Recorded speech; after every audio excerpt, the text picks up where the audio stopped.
आरा और सबीना पर इल्जाम था कि ये रात के वक्त दो नौजवानों से गलत हरकत करते हुए पकड़ी गई हैं।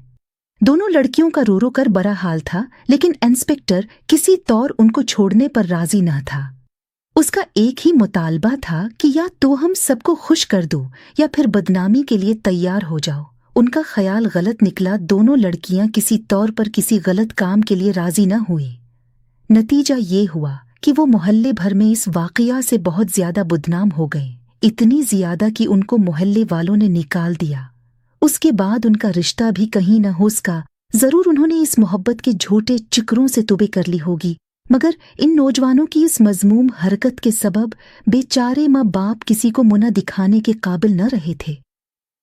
गरचा ये नादान सिर्फ इन लड़कियों को सबक पढ़ाना चाहते थे, लेकिन मोहल्ले के अच्छी सोच रखने वालों को हमेशा इस बात का मिलाल रहा कि इन बच्चियों का बाप तो नहायत शरीफ और बाइज्जत आदमी था, जो हलाल की रोजी अपने बच्चों को खिला रहा था और कभी किसी से रिश्वत न लेता था, जिस सबब उसके घर में अक्सर फाके रहते थे।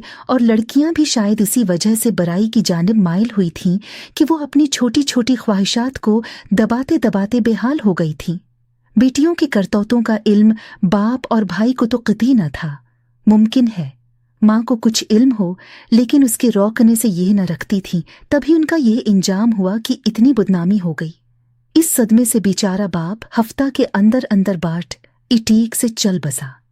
मैं आज भी सतार और उसके इंस्पेक्टर दोस्त ही को चाचा सूफी साहब का कातिल समझती हूँ और दुआ करती हूँ कि खुदा उन जैसे शरीफ बापों को ऐसी बेटियां न दे।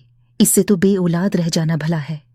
उनके वालिद और बड़े भाई के घर आने का वक्त हो गया था, मगर सतार और उसका दोस्त थे कि उठने का नाम न ले रहे थे, बल्कि उनको ज्यादा महंगे और अच्छे मोबाइल फोन देने के सब्ज बाग दिखा रहे थे। यूं नहीं इन लड़कियों से टाल मटोल करते दोनों ने रात के 9 बजा दिए। तब वो उठ खड़ी हुए कि अब भी घर न गईं तो अबा और भाई की मार पड़ जाएगी।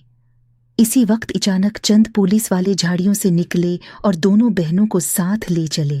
साथ उनके सतार का इंस्पेक्टर दोस्त बहीद जवास मंसूबे में शरीक था।